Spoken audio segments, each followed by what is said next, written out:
In the shadowy realm of 20th century science, there emerged a brilliant mind, a man who journeyed through the depths of numbers and equations, whose works would rewrite history forever.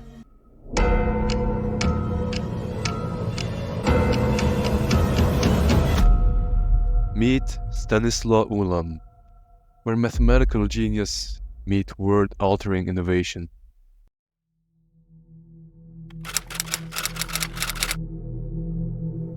During World War II, and indeed in warfare in general, the disparity in technologies and knowledge can often determine the outcome of a conflict.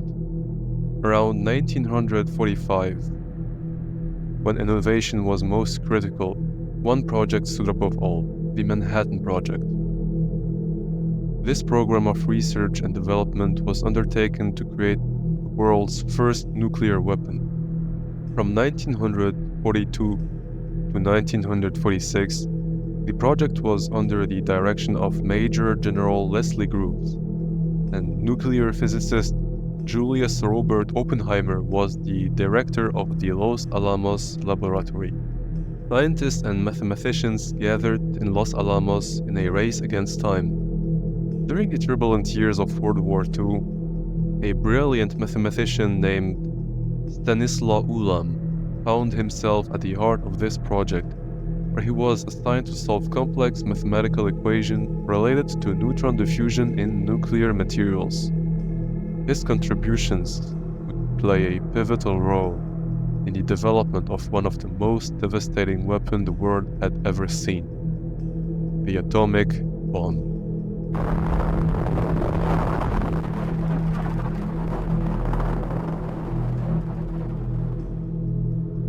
Ulam was responsible for solving an equation related to neutron diffusion.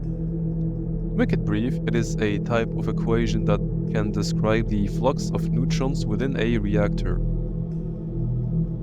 If you can describe the general behavior of neutrons within a reactor, you can have an idea on how the chain reaction and system will behave, estimating the collisions, the release of energy, and so on.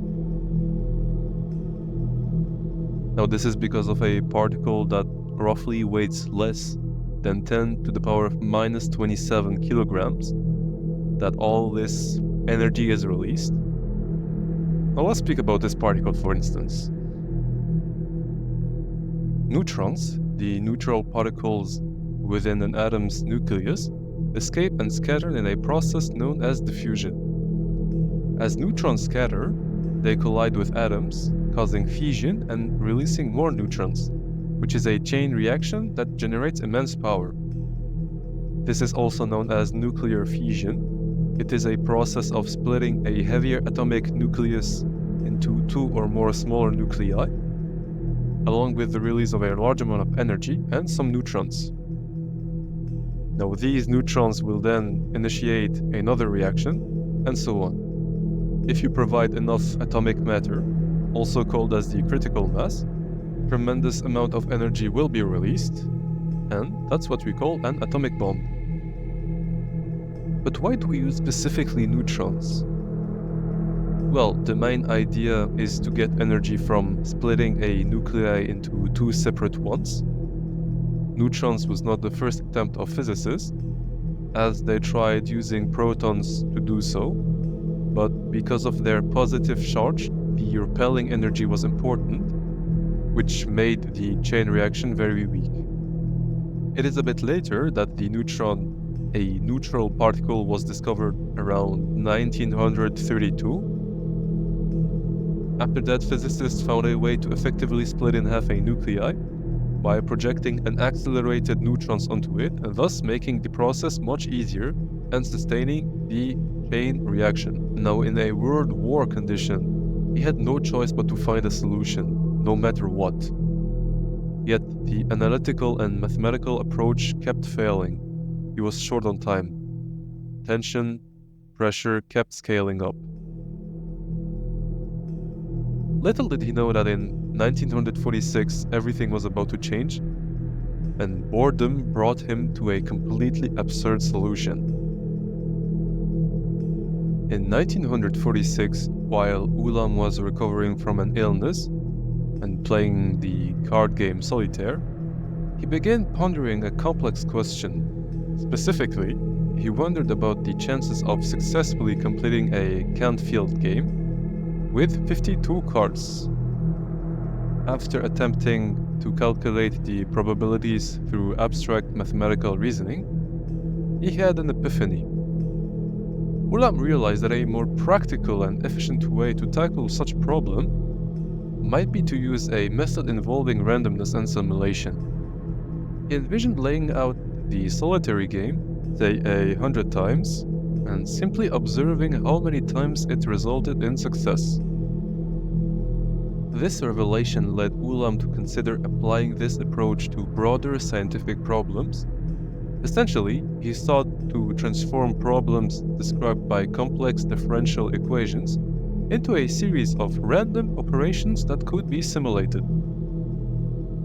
Ulam and von Neumann put their heads together and pondered the problem.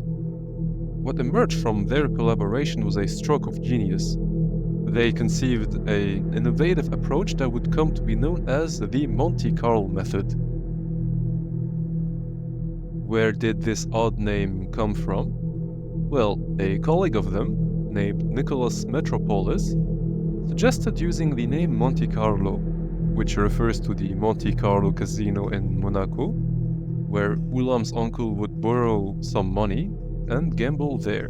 This is how Ulam's and von Neumann's new method inherited this odd name. Instead of attempting to solve the equations directly, they would simulate the behavior of neutrons using random sampling and statistical techniques. In this new approach, they would follow the path of individual neutrons through the fissile materials, taking random steps at each stage, and over time, by tracking countless individual neutrons, they could statistically approximate the overall behavior of the system. Their approach was groundbreaking, for it harnessed the power of randomness to solve deterministic problems.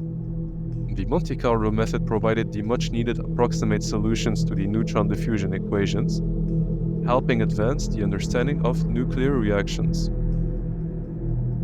And so, the method named after the glitzy casino in Monaco became a cornerstone of scientific inquiry, reminding us that sometimes, in the world of mathematics and science, a little bit of randomness and insanity can be the key to unlocking the secrets of the universe.